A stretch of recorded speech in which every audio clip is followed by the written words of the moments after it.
Hola a todos, a continuación estudiaremos el apartado 3 de la unidad 8, las garantías del salario. El salario constituye la principal fuente de ingresos para la mayoría de las familias en nuestro país. Es por ello que el derecho laboral contiene algunas normas que garantizan y protegen su cobro. De esta forma, en caso de que un trabajador tenga deudas y el juez establezca que se le embargue el salario para pagarlas, no se le podrá embargar la cuantía del salario mínimo interprofesional, y para la parte de su salario que sobrepase esa cantidad se le aplicará la siguiente tabla. Un 30% para la parte que sobrepase el primer salario mínimo interprofesional hasta el segundo, un 50% hasta el tercero, un 60% hasta el cuarto, un 75% hasta el quinto y a partir del quinto un 90% del resto. Aunque estos límites no se aplicarán si las deudas son por pensiones alimenticias para los hijos o cónyuge, en cuyo caso será embargable el salario que perciba en su totalidad.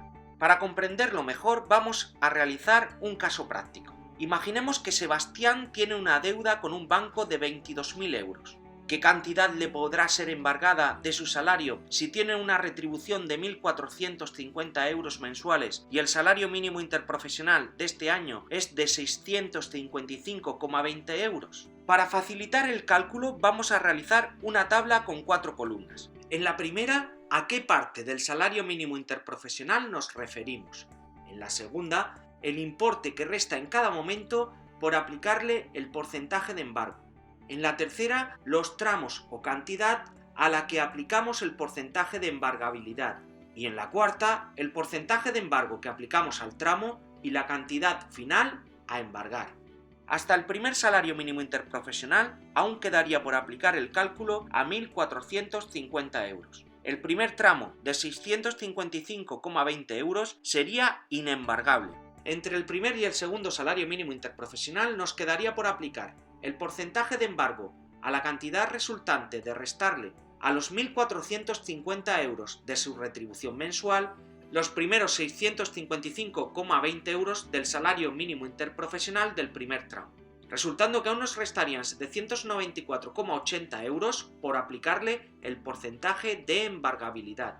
Al ser mayor esta cantidad que el salario mínimo interprofesional, el segundo tramo también sería el importe del salario mínimo interprofesional, es decir, 655,20 euros, a los que aplicamos un 30%, resultando a embargar por este tramo 196,56 euros. Entre el segundo y tercer salario mínimo interprofesional nos quedaría por aplicar el porcentaje de embargabilidad a 139,60 euros, resultando de restar a los 794,80 que restaban en el tramo anterior los 655,20 a los que ya le hemos aplicado la embargabilidad en el tramo anterior. Como 139,60 es inferior al salario mínimo interprofesional, en este tramo le tendremos que aplicar el porcentaje de embargabilidad a esa cantidad. Y como entre el segundo y el tercer salario mínimo interprofesional hay que aplicar un 50% de embargabilidad, calculamos el 50% de 139,60, obteniendo como resultado 69,80 euros. Por lo tanto, la cantidad total que puede ser embargada al trabajador sería la suma de 196,56 más 69,80, en total 266,36 euros.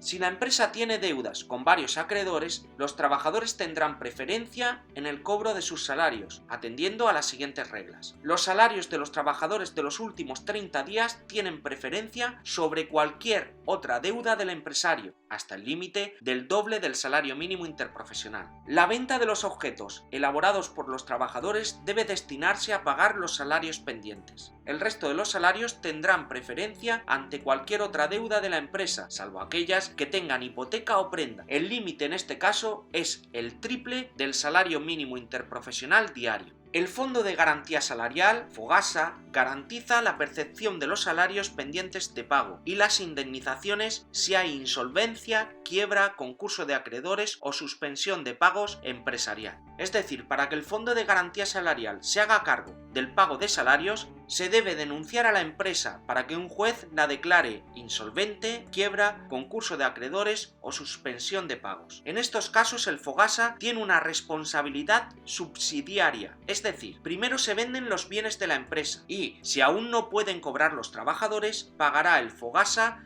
que puede tardar entre 1 y 2 años. Por los salarios adeudados por la empresa, el Fogasa paga como máximo 4 meses, con el límite del doble del salario mínimo interprofesional. Por indemnizaciones de despido no pagadas, el máximo que paga es de 30 días por año en los despidos improcedentes y 20 días por año en los procedentes, con un máximo de 360 días de salario y con el límite para su cálculo del doble del salario mínimo interprofesional por día.